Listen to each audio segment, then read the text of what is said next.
in a little bit more depth. So we have the University of California Education Abroad program. We also have global seminars. We have programs outside the UC, which we call Opportunities Abroad programs. And then UCSD University Partnerships, which we call Global Exchanges. And then finally, other UC campus programs.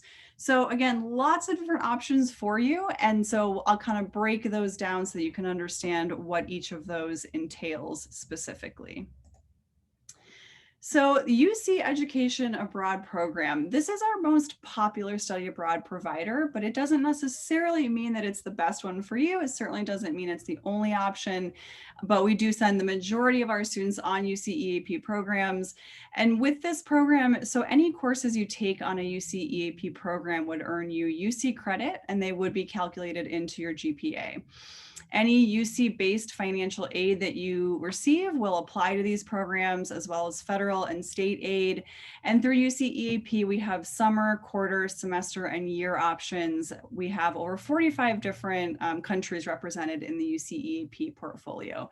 So there are lots of options out there for you through UCEAP. Again, this is a really popular option, but we can meet with you individually to kind of talk about your background, your goals, and see if UCEAP is the best program fit for you.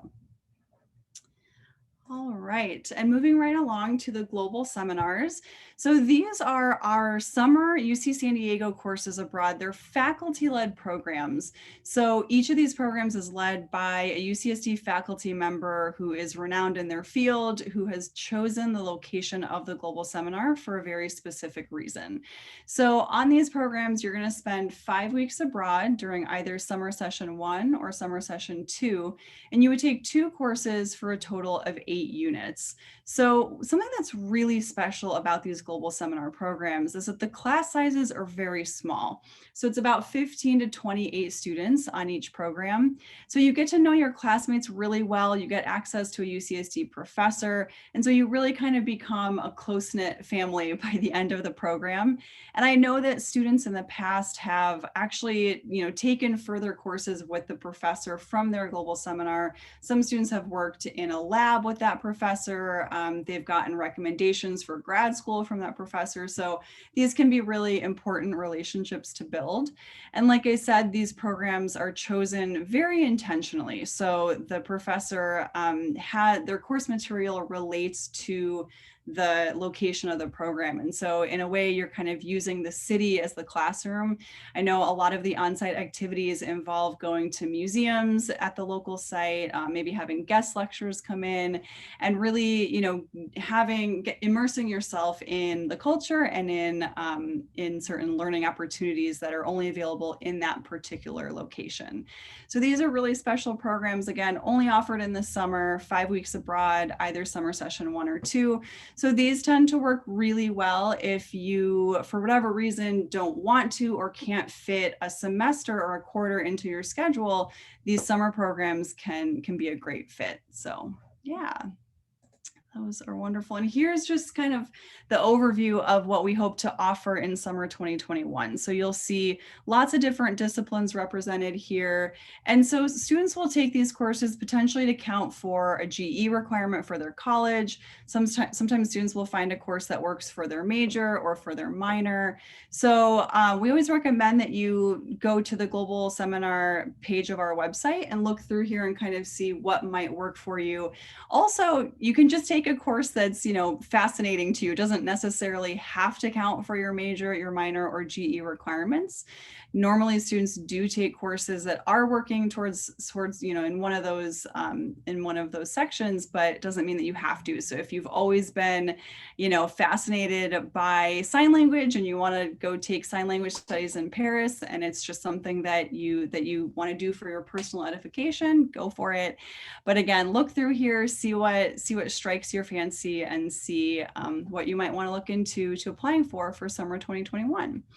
And the application deadline for global seminars, those open October 1st, so they're open already, and they will close March 1st. There's an early bird deadline of February 1st, but the final deadline is March 1st. So you have plenty of time to look through this list, see what might work for you, and then go ahead and apply.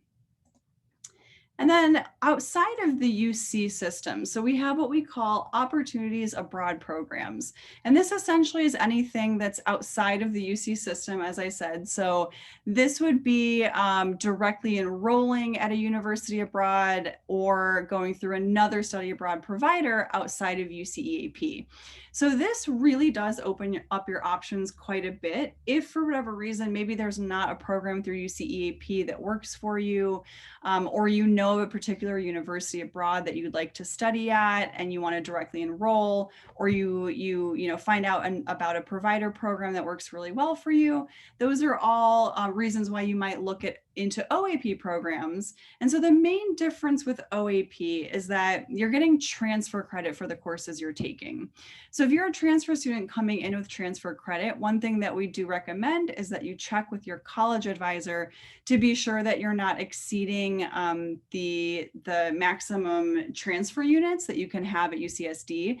So it could be that your college can waive that, so it wouldn't be an issue. So it's always a good thing to just double check with your college if you do plan to do an OAP program, which would be transfer credit. Another thing to note about OAP programs is that you can use federal and state financial aid on OAP, but not UC aid. So that might be another reason why a student would choose OAP versus EAP. And then, on the flip side of that, if you do receive UC aid, then that might be a reason why EAP would be more financially feasible. So Tina, I believe, is going to get into a little bit more of that later on, but just a little preview of how that works with financial aid. So, and through OAP, there are research and internship and service learning opportunities. And so a lot of the different providers offer programs that have a very specific focus in a certain discipline or a certain language. So, so definitely think about looking into OAP in addition to the UCEAP and then the global seminar offerings.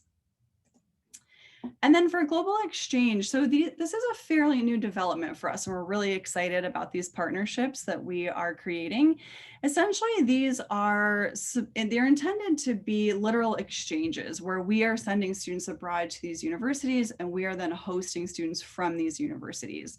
And in some cases, for example, with the program in Australia, that's at Macquarie University, right outside of Sydney, that program was developed by the linguistics department, and it's specifically designed for linguistics students.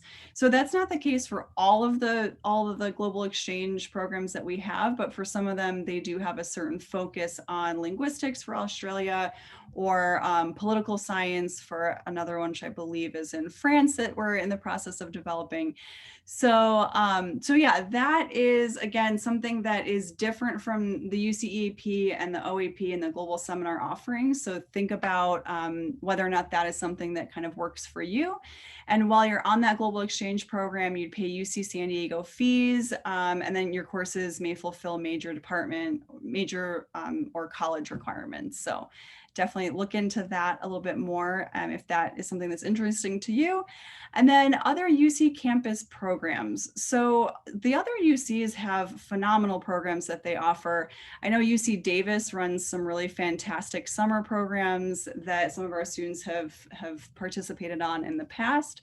So we always encourage you to check out what the other UC campuses are doing, see if they have programs that work, again, maybe for your major, for your minor, or for college requirements. They offer quarter-long programs, summer options, and on all of those programs, you would be earning UC credit. So again, look into what is offered at the other UC campuses. They have some really great stuff that we may not be offering at UCSD. So check that out. And then for things to consider when you're thinking about studying abroad, it can be a little bit overwhelming to think about, how do I make this decision and how do I create my priorities to help me determine what is going to be the best program fit. So you want to think about timing. Do you want to go for a summer? Are you looking at a semester or a quarter or a full year? And when I say semester, that's because most of the programs that we partner with abroad are on the semester calendar. So if you want went abroad for a fall semester, you would just be missing fall quarter at UCSD in most cases. And so that tends to be pretty easy, pretty seamless. And then if you went abroad for spring semester, you would likely miss winter and spring quarter at UCSD. That's entirely feasible. I've had many, many students go abroad for a spring semester. It just, in most cases, takes a little bit of pre-planning to be sure that you're staying on track to graduate on time, essentially. So I've had students do that. You just want to plan ahead and see if that's going to be feasible for you if you're looking at a spring program. And then program type, again, if you want to do, there's the different program types in terms of UCEAP, global seminars, OAP, all of that. And then different program types in the sense of, are you looking to do kind of language immersion? Are you looking to do a research program in the summer? Maybe are you looking to do an internship while you're there? Or do you want that internship to maybe be the focus of your program? So these are just some different kind of things to think about in terms of what you're hoping to get out of your experience and what kind of program is going to suit you best. And then location, obviously that's a big one. Some students know kind of exactly which city they want to be in, or at least maybe which country or even a region of the world. And some may, not have that figured out yet. So again, kind of thinking about, do you have a region or a country that you're interested in? And then also, how is that fitting in with your academic goals and the timing of the program and the program type? So again, those are all just kind of things to consider. Like I said, we have language immersion programs. We have programs where you can take courses taught in English and then take a language course in addition to that. So a lot of our programs offer you the opportunity to take courses taught in English in a country where English is not the official language. So for example, Korea, the program at Yonsei University, which is in my portfolio, on that program, you can take courses taught in English, and then you can take a Korean language course in addition to those courses. So don't think that if you want to study, in Germany, it means that you must speak German, because in many cases that would not be true. So yeah. And then for finances, again, Tina will get more into the financial aid side of things, but we have, in terms of just program cost, we have really a wide spectrum of price tags attached to these programs. So some regions of the world are a little bit more affordable than others, depending on the program length. That's going to affect the cost of your program. And also if it's, research versus internship, sometimes that can affect the cost. So on all the program pages on our website, you can take a look at kind of the cost breakdown to see how that fits with your budget. And then we have a ton of scholarships that we offer. I know Tina's going to get into that as well, so I won't touch too much on that right now. And then identity, certainly your identities are important here as they are abroad. And so we have a lot of resources on our website. We have some kind of blog posts and articles that are written by students of color, students who identify as LGBTQ+. And so if you want to kind of learn more about what it may be like to be a student with one of those identities studying in a particular region of the world, you can dig into that and certainly get in touch if you have more questions or want to have an in-depth conversation about that. And then for academics, obviously, we want to focus on the study and study abroad. And so we do want to be sure that you are staying on track to graduate on time and that you're working study abroad into your trajectory, your academic trajectory. And so we find that students who study abroad, by and large, the vast majority of students who study abroad are staying on track to graduate on time, actually more so than students who don't study abroad. So the planning that goes into study abroad really does set you up for success in the sense that you're looping in all of your academic advisors and you're making sure that you are creating a plan that's going to help you, graduate when you intend to graduate. So academics, in terms of finding courses that are going to work for you for your major, minor, or GE requirements, again, that just takes a little bit of research on each program page. But if you check in with an advisor, we can kind of steer you in the right direction if you're looking for particular courses to fulfill during that time abroad.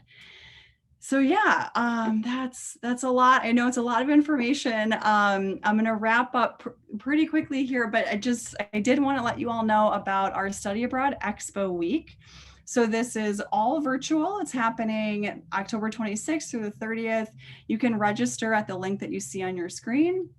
And so this is really kind of it's our biggest event of the year in study abroad. It's a really fun event. Usually, obviously, we do it in person, but this time around it'll be all virtual. And we have collaborated with other UCs and with the providers that we work with. So we're offering virtual programming that whole week, and we're going to cover, we have sessions that are focused on financial aid, sessions that are focused on internships and research abroad. We have information about different identities and how they become maybe more salient in certain situations abroad and all of that kind of stuff. So definitely tune in for as much of Expo as you can. You'll get a lot of your questions answered there, and you'll learn about some really fantastic opportunities that we have for you. So just a quick note about COVID-19 and study abroad, which I know is, on the forefront of a lot of people's minds. So at this point, we are hoping for the best for summer 2021 and fall 2021. So our fall 2020 programs, unfortunately, were canceled, and most of the spring 2021 programs were canceled as well. We do have some late spring programs that are still scheduled to run, and we're hopeful that those will, that will continue to be the case. And then in summer 2021 and beyond, we're hopeful that things will sort of be back on track. So we're looking forward to, greener pastures ahead, and we're hopeful that that will be the case. We do certainly encourage students to have a plan A, B, and C. So if you are planning to go abroad for summer 2021, we want to be sure that you have some backup plans in place just in case that didn't actually end up working out.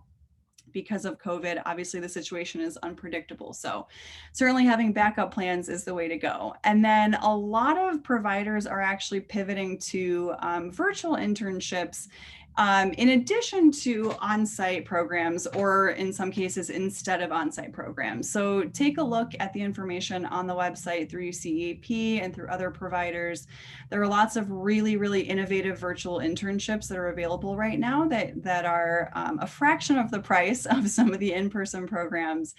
And those offer you the opportunity to build some really incredible skills. And that's something that will probably bolster your resume as you're then, going into various fields that you may be working in the future.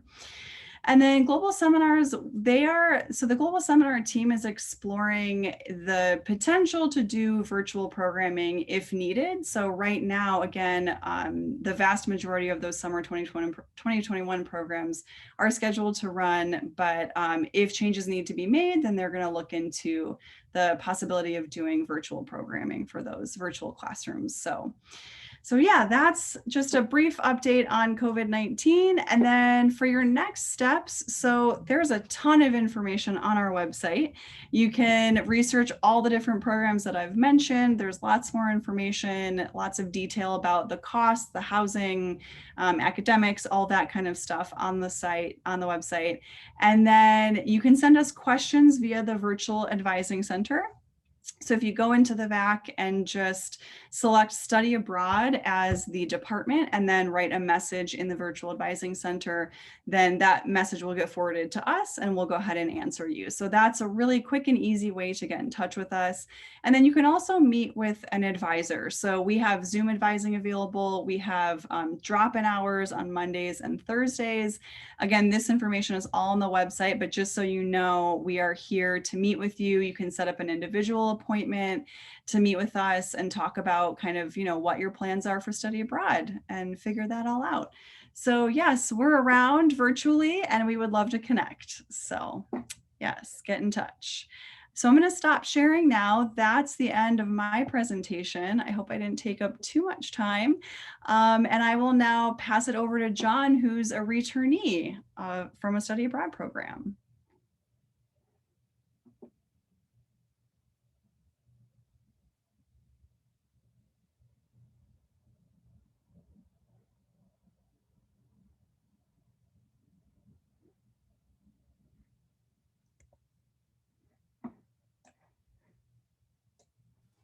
So can you guys all see my screen? Okay. Hi everyone. So my name is John. So I just returned from Sweden. So I did my academic year 2019 to 2020 through UCEAP. And like most of you guys all here today, I'm also transfer student, and I've, I'll be going to my third year transfer, majoring in mechanical engineering. And some of the biggest reason for studying abroad is traveling, because I like traveling, so I just wanted to travel a lot before I graduate. And so and when I saw a study abroad opportunity, I assumed that, oh, maybe if I want to travel, I'll go to do an academic year instead of a quarter. And also I narrowed it down by having a having a different like region that I wanted to go to, preferably Europe academic year program, and also I wanted to go somewhere that has a official language that wasn't English. So like what Sabrina mentioned, like even Sweden is doesn't have official language as English, so it allows you the Lund University allows you to take classes in English and take Swedish course language course separately.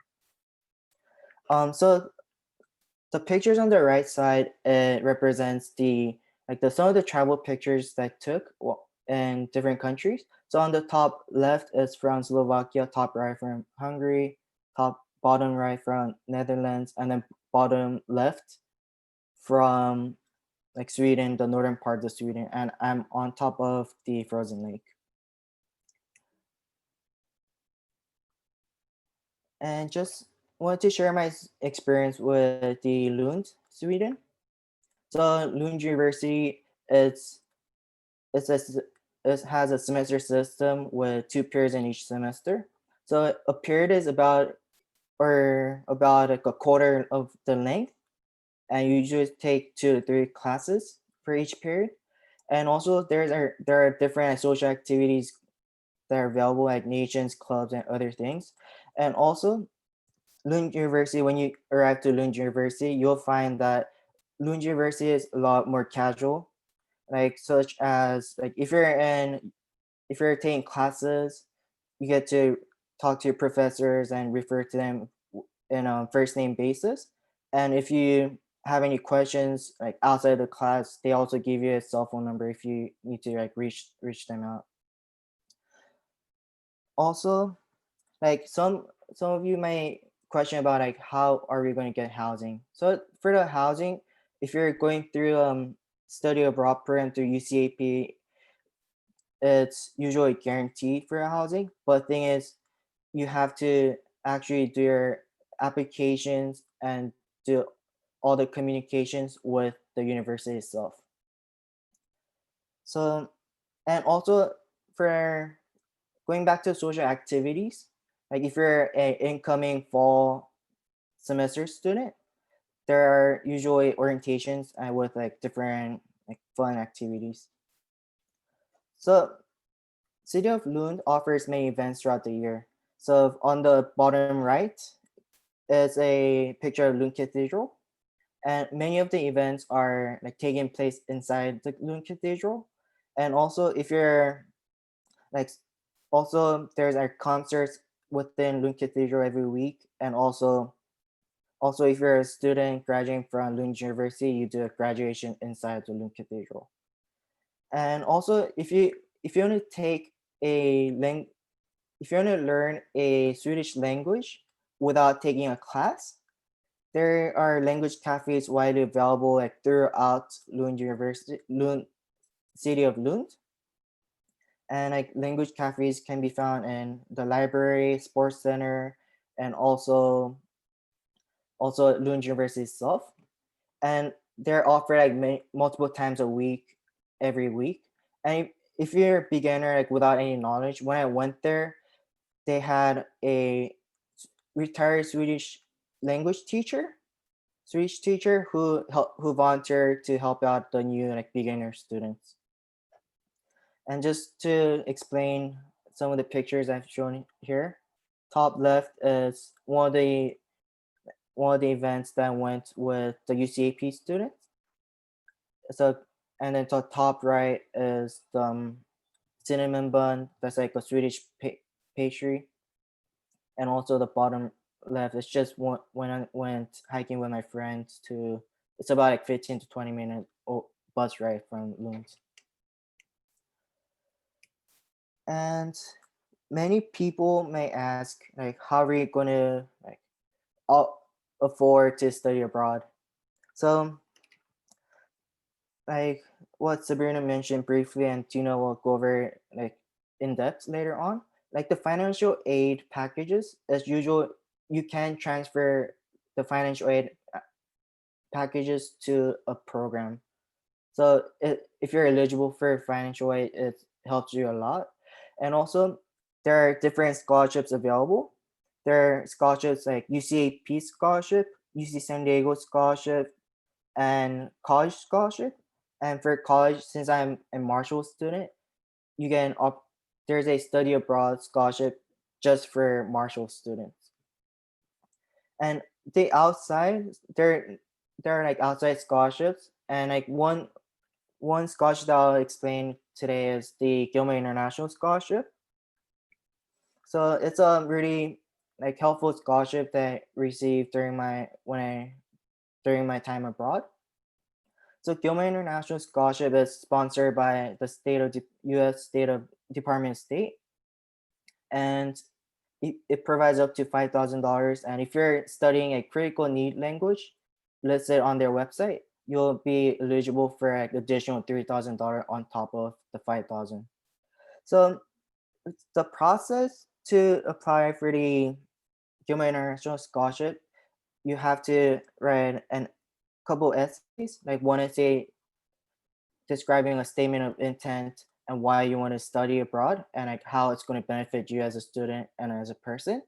And also another another essay is about the follow-on service project. How are you going to apply your study abroad experience to benefit your community?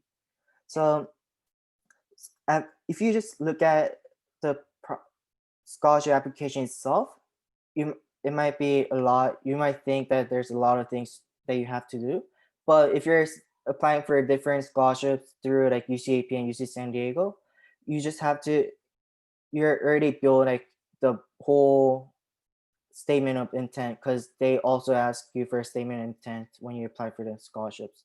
So only thing that you need to do is the follow-on service project proposal, which like after you're done with both essays, you could always go and ask the study abroad office, study abroad advisors to give you feedbacks to make your essay like stronger.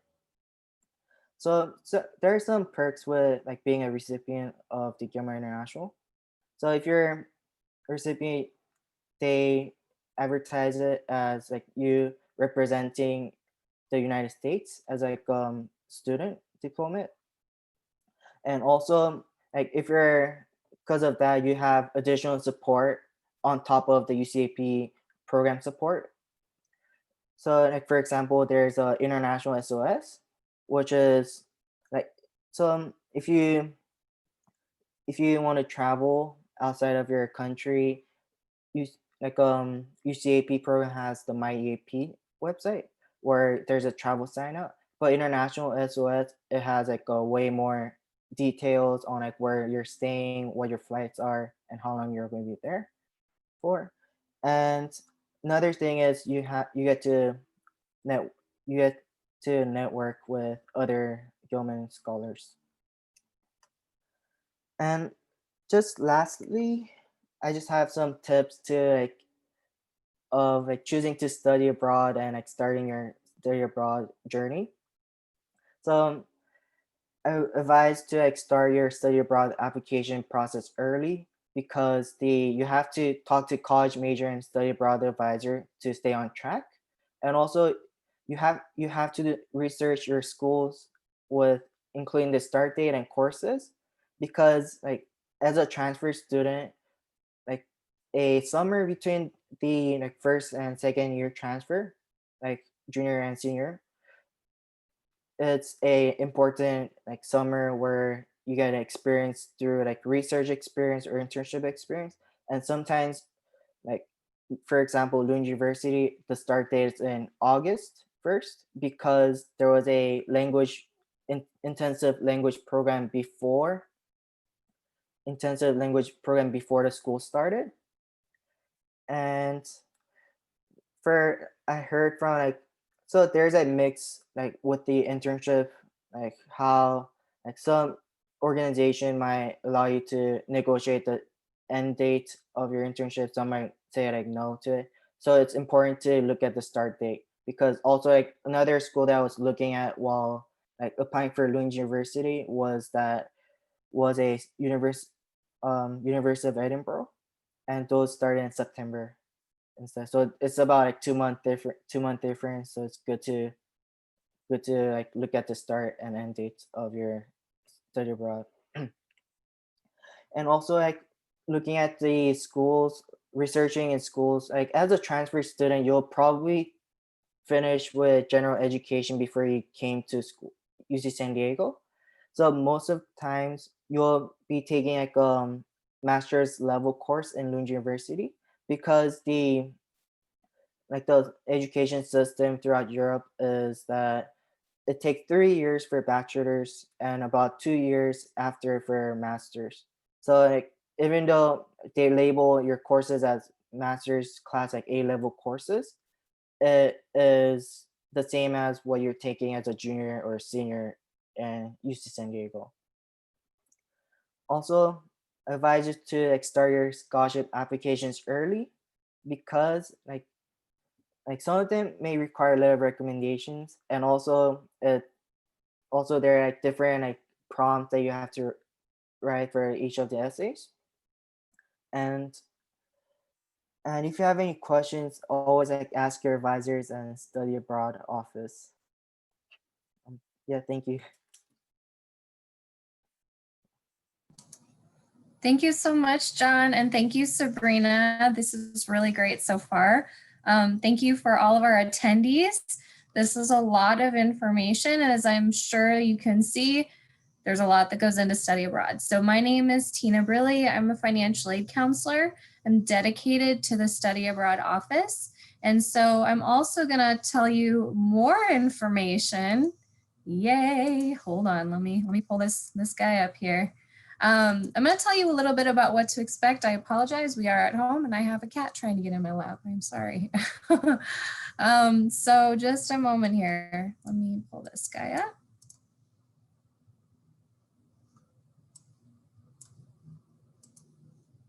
All right, does that look good, everybody? Nods, yes. Okay, so here we are. So financial aid for study abroad. I'm gonna give you my tips.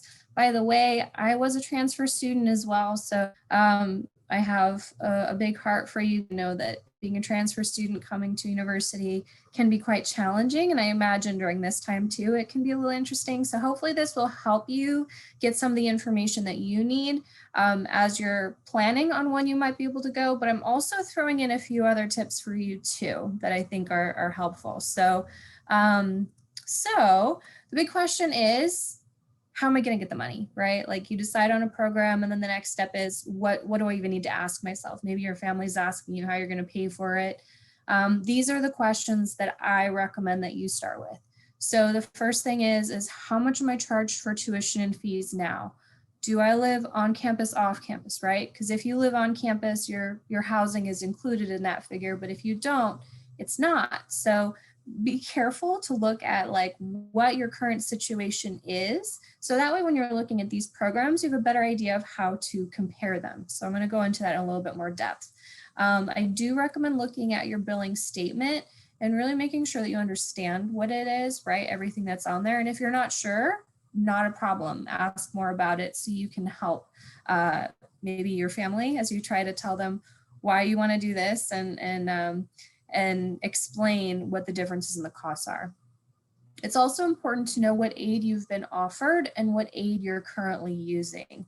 So you might have different types of aid that you've currently declined that could be used for this program. And I do meet with a lot of students who say, absolutely, no loans. I don't want to do any loans.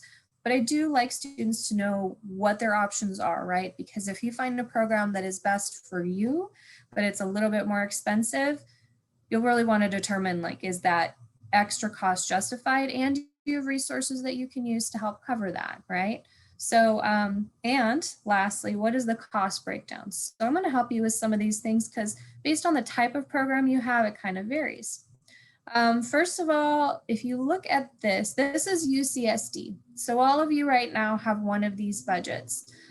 This year is weird. So many of you who might have been on campus before are falling in the first column as living with parents, but the red boxes are off-campus budget. And so when you do a study abroad program, I'm going to compare you to an off-campus budget. And what I want you to just see out of all of this is I want you to notice that even though you're charged tuition and fees, the cost of attendance or the budget that we have for you is $32,000, right? So it's not what you're billed, but that's what I think you need for everything for you to attend for 9 months. So keep that in mind, because when you look at budgets for other programs, they're going to have other things that are listed in there too. So it's not necessarily your bill, right? It might be some of these other things as well.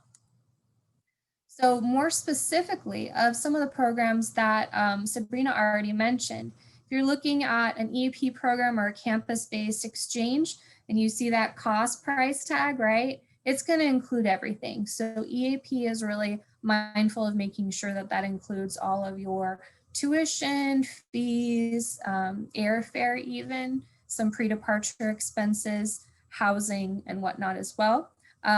If you are a non-resident, this is the list that whatever you're going to see is just going to be for the resident fees. So being mindful as well if it's a semester program or a quarter program, because for non-residents, if it's a semester program, you're going to pay a semester amount of your non-resident fees. And that's something I can help you with later if you fall into that boat. OAP programs, these can vary. These are all individual providers. So might have their budget might include things that, I don't know, one might have things that another doesn't. That's what I'm trying to say. So just keep an eye at those when you're taking a look, see what does it cover? Do you have any questions on that? Is anything unclear? That provider to ask more questions. Global seminars, this is important. They include everything. So when you're looking at a global seminar and you're looking at the cost, it's everything except for airfare and personal expenses. Now on the back end, me for financial aid, I'm going to get that information. They're going to provide that to me and I'm going to award you up to even a little bit more to cover that, but keep that in mind when you're just looking at a straight number. So hopefully that at least kind of helps you to make some apples to apples comparisons or know what questions to ask if you're kind of deciding on what type of program that you want to do and are looking at costs. Now, all right, if you have an award letter, what do we do from here, right? So a few different types are likely offered. Of course, gift aid is the most preferable, and that's going to start with the different grants that you might have. This might seem simple, but it's actually very important, all right? So there's three main types of grants. There's the Pell Grant that's offered by the federal government, the Cal offered by the state, and the university grant, of course, by the university. Also, there's scholarships which you apply for, or maybe even some veterans funding. These mean sources of funds that are not repaid as long as you earn your units, right? Loans, of course, are different. Loans we have to repay, but I did list them here in order of preference for you, okay? So should you ever, over the course of time while you're here, have to take out a loan, this is the order I would recommend taking them out. Your subsidized loan accrues no interest while you're in school, and if you go to grad school later, it stops again. You will likely never be offered a loan like this again. Even if you are in grad school, they will never offer you this loan again.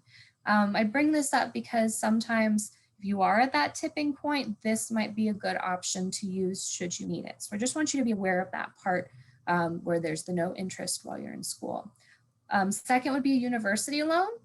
This one is actually really similar to a subsidized loan. The interest rate's about the same, but it also does not accrue interest while you're in school. And then also unsubsidized loans and Parent Plus loans. Unsubsidized loans are better, or they're the, I guess, third best, but they're better than a plus loan. They do accrue interest while you're in school, but of course all the payments are deferred, and a Parent Plus loan would be under your parent's name. The last one is a private loan, and the private loan, those rates can be very variable, and it is based off your credit. So those tend to be a little tougher. I do have a side note in here, and I want you to see that. because this is one of those things that's not really written anywhere. If you are a dependent student, and if your parent is like, I refuse to take out a PLUS loan, and if it has to do with their credit, if they were to apply and get denied, you could request some additional unsubsidized loan. So that's a little trick that, that exists that's not really well posted. So just so you know about those things. Basics. So John made a really good point earlier. You mentioned you can use your aid for your program. But again, depending on what type of program and when you go, there might be some different adjustments to take note of. So the main thing that I want to show you right now is that with an EAP program, you can get up to the same funding and potentially an additional $2,000 in UC grant. This mostly has to do with if the cost of your program is going to be more expensive than your cost of attendance here at UCSD for that term. Global exchange is very similar, except this one you would not receive up to that additional $2,000 in UC grant. The global exchanges we don't have as many of, so if you were ever looking at one of those, definitely come talk to me, all right, and we can chat through that. OAP is federal and state aid only. So a few slides ago when I was telling you about the types of aid, this is where it becomes important, because if you have mostly university grant and you're looking at an OAP program, it's really important to note that you cannot use that or take any of that with you on that program. And in addition, there's more paperwork you have to do. So OAP is a little bit more paperwork intensive. However, it can be a very good option if you find that that program suits your needs specifically. Global Seminar, and also I put a note here for other UCs for summer. So Global Seminar, there is the summer grant that's available here. Big catch is that you just need to enroll in everything ASAP. All right, so if you currently have university grant, and if you were, I think last year, the family contribution had to be $13,000 or EFC from the FAFSA. If you enrolled in your classes right away, then you would be eligible for that UC grant as well for about $2,000. You just have to take at least 6 units. If you have Pell Grant, you should very likely be able to get an additional disbursement in the summer. There are some limitations on that, so you can always check with us. But also if you have any of your loans that you didn't use, we would set those up again in the summer too. I did put other UC for summer because let's say Sabrina mentioned earlier, Davis has some really great programs, maybe UC Berkeley. So maybe you find a different program for the summer and you really want to do it. Because it's another UC, you can take at least 6 units and you can actually get your aid here and then apply it over there. It's got a few more steps to it, but you can do it. So just be aware of that. It's a really nice option. All right, so I don't want to bore you too much with this because it can get a little numbers heavy, but I want you to see an example of all of this in play. So if we take everything that I just told you so far, if the UCSD budget is about $32,000 for an academic year, and let's say this family contribution was about $2,200, again, just that number from the FAFSA. This is an example of what this student's aid package might look like. And what I want to point out to you is this student has a few different types of grants. So they have all 3. They have a federal Pell Grant, a Cal Grant, and a UCSD grant. So what would happen if this student does each different type? So let's say the student does a fall program. If you look at this, everything in white stays the same. I haven't changed any of these, but 2 things are different here. So if you were looking at a fall program, for example, and you were this student, your university grant would actually increase, and it's this one. This is a little tricky. This is actually for UCEAP, so don't mind that one. So you're going to see that this, instead of being $1,243, is actually $3,243 because of that extra $2,000 I was telling you about. The other thing that's different is we know that you can't use work study for the term that you're abroad. So instead of that, we've offered this in university loan, okay? Anything that's not covered, you could actually be offered a Parent Plus loan for that, or theoretically, the student could say, you know what, Tina, I actually really want to move my subsidized loan into fall to help me cover those expenses. And uniquely for study abroad, we can do that, okay? So just be aware that those are some different options. Now let's say you're like, nope, spring is what I want to do. It just happens to overlap with 2 of our quarters. It's It's really important to know that that does not mean you'll get 2 quarters worth of aid. It's sort of like we pretend like we're a semester school, all right? So you don't want to just add these things up and you know, times 2. This is what it would actually look like. So the student would get basically their Cal grant split in half, right? 1 disbursement of a Pell Grant, and then also the UCSD grant kind of changes as well. This one's a lot more complicated. So if you are looking at a spring program, feel free to reach out to me and we can walk through your particular program that you're looking at to identify what the aid would look like. But the big thing to take away from this is just to note that you would not get 2 times the aid. Okay, so that's the big part to be aware of. Now, in this case, if this student was looking at an OAP program, it's important to note too that this UC grant would not even be applicable, right? Because it's not state or federal aid.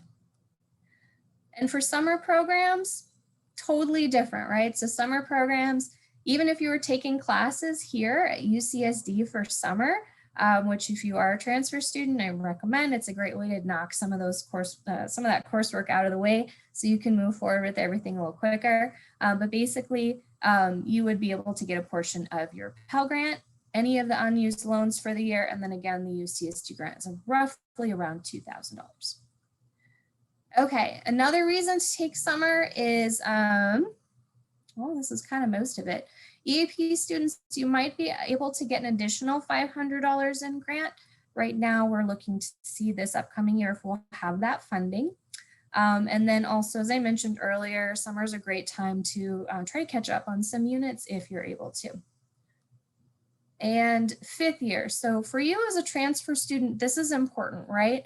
As you're trying to figure out how to squeeze everything in, you do not have as much time as everyone else. So you can be aware that for 5th year, you are eligible for financial aid, okay? So what I would recommend anybody do that's considering being here for a 5th year, or possibly needs to take a class, a few courses, or is planning on doing a study abroad the fall of their 5th year, for example, do a FAFSA, do your FAFSA on time, everything you need to do. The Cal Grant is good for 4 years, so 2 as a transfer student. However, if you have grant eligibility, there's a very high likelihood if you're on time with everything that you'll actually get that replaced with university grant for your 5th year. So yeah, surprise, more money is good. Basically, the other part of this that's important to note is that there is something called a maximum unit hold. Usually that gets around about 250 units. So you have a while as a transfer student, but that's when financial aid really starts to cut off the funding, okay? And then if you are thinking like, we have a lot of students that say, I wanna walk in spring, but I still wanna do my program.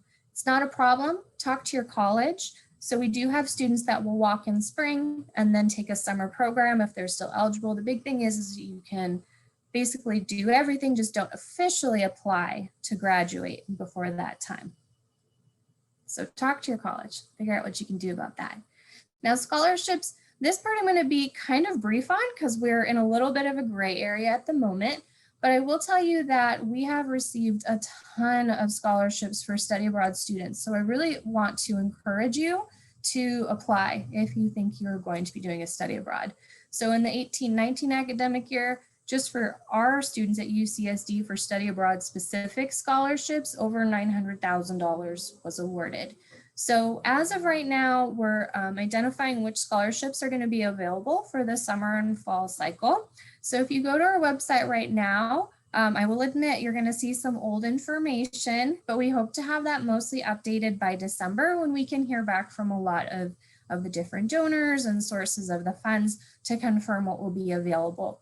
Most scholarships that are going to be due for summer or fall are going to be due right around February or March. So December would be a great time to check up, or right after the break when we hopefully have everything updated then.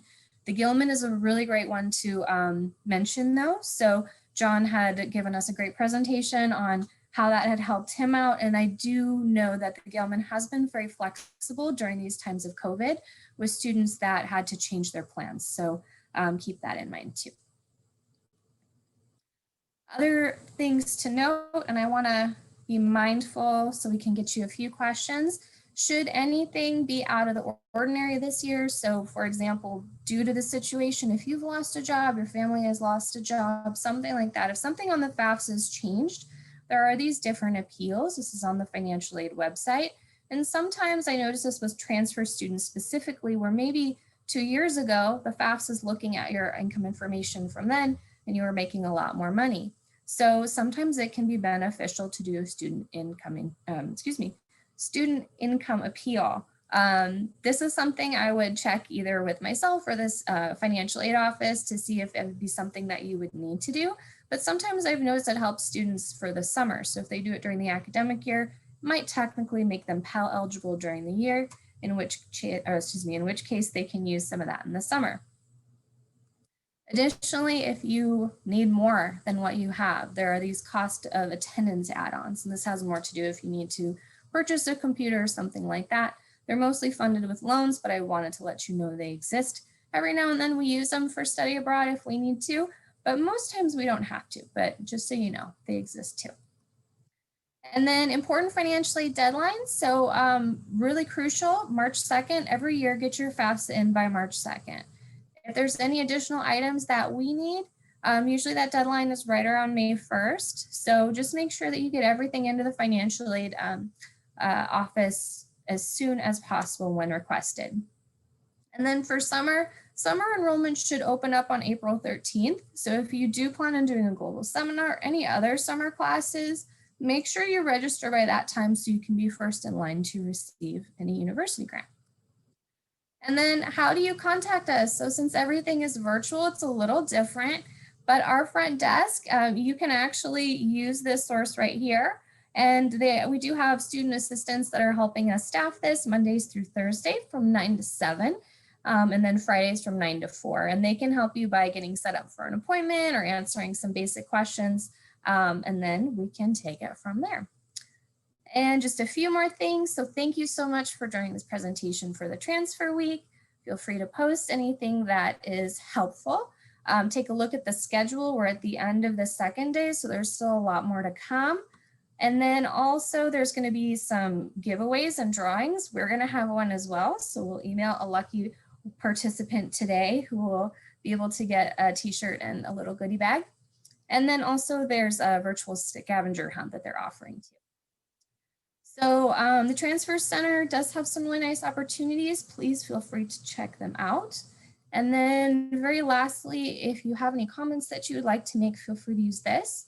We do have some Q&A questions. So thank you so much for all of you who've hung out with us this whole time. We'll take some of those. If you have anything else that you'd like to ask, please get that in now so we can address those as well. All right. So I'm going to stop sharing now. Thanks, Tina. I can go ahead and start reading the questions. Perfect. All right, so I'll just jump into the Q&A here and I'll read the question aloud and then one of us will answer it. So the first question says, hello, has there been any history of a transfer student successfully studying abroad for 2 quarters and graduating on time due to overseas semester schedules? If not, how possible or likely would it be to accomplish that? So off the top of my head, I can't think of any students any specific transfer students I've had that have done 2 quarters abroad. It's definitely feasible. It's just an issue of meeting with your academic advisors and kind of determining how many units you still need to fulfill for the major that you've chosen for your college, and just being sure that you're able to meet all those requirements before your graduation time. Something that you want to be aware of is each major has a restriction on how many courses they will allow you to take abroad. So I know for linguistics, it would be 6. For psychology, it's 3. So it usually varies. It's somewhere between 2 and 6 generally. Some departments don't have any restrictions. So again, you want to check with your major advisor to see how many courses you're allowed to take abroad and then transfer back for your major. And also, like I said, loop your college advisor in just to be sure that you're planning all of that out so that you can graduate on time. And that would also involve meeting with a study abroad advisor to plan out the particular program of choice and make sure that that program is going to offer you the courses that you need.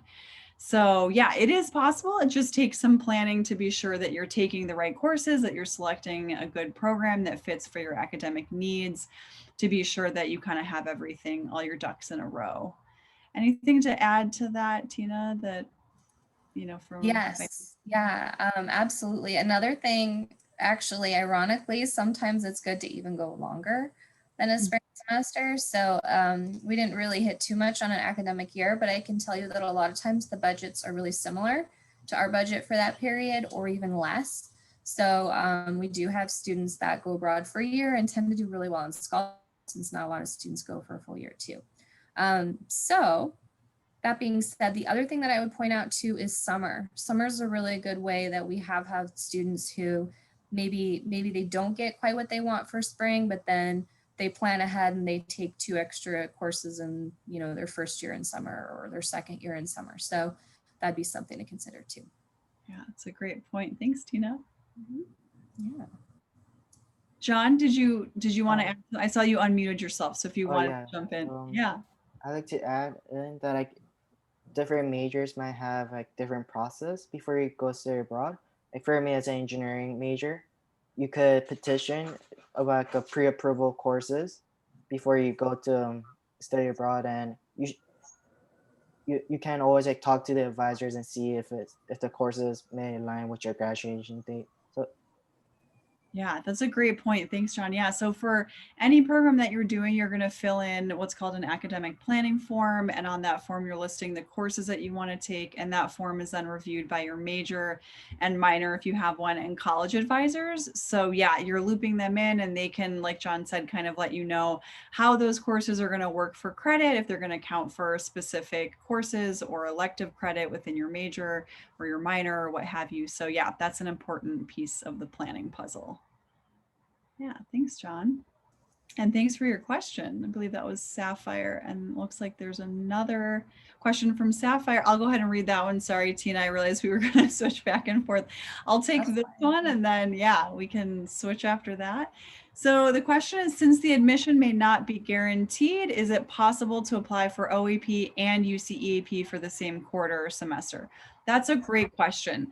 So the vast majority of UCEAP programs don't have an enrollment limit, meaning we can accept as many students as apply and are eligible.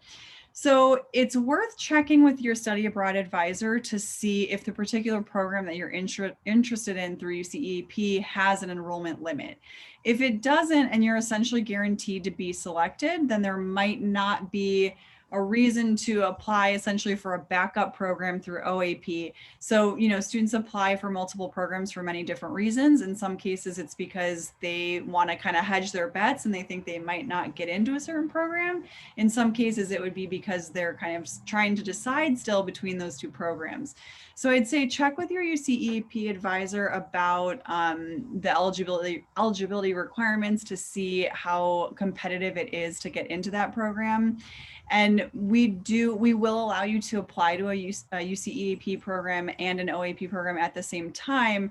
However, again, if for both programs you're essentially guaranteed to be selected as long as you're eligible, then it gets a little bit tricky because we don't want you to be on the hook for, putting down deposits for housing and that kind of stuff for two different programs. So it is very important to keep an eye on those withdrawal deadlines and that kind of stuff to be sure that you're not getting in a financially sticky situation. So it's a little bit of a complicated answer, but again, it really depends on the programs that you're looking at and your reasons for wanting to apply to multiple programs. Yeah. Thanks for that question. I want to know whether China can be a country of study abroad. And this, Sabrina, I'm going to get back to you on this one. Absolutely. So yes, we have programs in China through UCEAP. There are lots of options through OAP in China. I know other UCs have programs in China as well. So through the UCEAP portfolio, we have programs at Fudan University, at Tsinghua University, and at Peking University. So there's lots of different options within those three universities for summer and for semester, for year-long programs, for internships, internships, for research. So yes, lots of options in China. And then through OAP, there's a million more. So yeah, if you're interested in China, definitely set up an appointment with me and we can go over all your options. Yeah, thanks for that question. Yeah. And the other thing too is as Sabrina mentioned in the very beginning, this is why it's so important to have our multiple options. We're planning on everything moving ahead smoothly, but should, once we get closer, there be some kind of disruption, whether it be the program itself or requirements from the host country, that way we can have an alternate ready to go for your number 2, ideally. Yeah, great point. Thanks, Tina. The next question is, will this presentation be posted for future reference?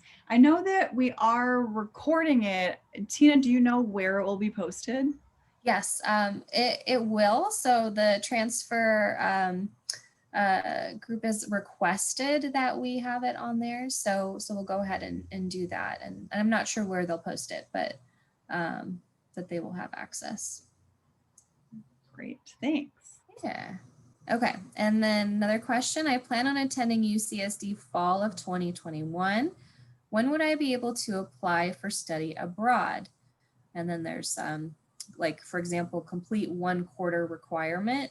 Would the study abroad take place the following year of 2022? So I guess sort of how soon can you apply, and are there any requirements leading up to? Yeah, so for that one, it really depends in part on what program you're looking at. So some programs require that you are in junior standing by the time the program starts. Some require that you're in sophomore standing. So you want to take into account what the eligibility requirements are in terms of class standing for the particular program that you're interested in. Another thing to think about is for a lot of the program, or for some of the programs that we advise on through UCEAP, they require that you have a UC transcript at the time of application. So that would mean that you would need to complete at least 1 term at UCSD in order to have a UC transcript to apply for the program. So yeah, those are a couple of things to keep in mind. So generally, if you're starting at UCSD in fall 2021, the earliest you could go abroad then would be spring, let's see, it would probably be actually fall 2022, because you'd be applying in like winter, spring for the fall. And at that point, that's when you'd have that UC transcript. Yeah. Cool. And then I'll take this last question since it's financial aid related. Who is eligible for Cal Grant and what forms should be filled out? These are great questions, and financial aid is a tricky one because everybody's a little different. So the way the Cal Grant works is that students have to have graduated from a California high school with a certain GPA, and then there are also income and asset requirements that were required at that time. The high schools also submit a form to the state. So we do have many students that have the same aid, and one may be a Cal Grant recipient and one may not be. The nice thing about UCSD is for students that are not Cal Grant recipients, if you are a resident, you might notice if your family contribution is relatively low that you have a fairly fat UC grant instead. And that's the UC's way of trying to help compensate. But at this point in time, if you don't have it on your award letter, that won't be something that you'll be eligible for, but I wouldn't worry too much about it. I would say your next steps are to take a look at what you have. If you have any questions, you can always follow up with the financial aid office. You can always set an appointment to speak with me through the study abroad office if you're interested in what you have and how it's applicable to aid for any programs that you're interested in too. So keep that in mind as well. And with that, I think we've answered all the questions we have for today. Thank you so much for joining us, and I hope that you found this presentation helpful. We're so glad to have you, and we look forward to seeing you virtually soon.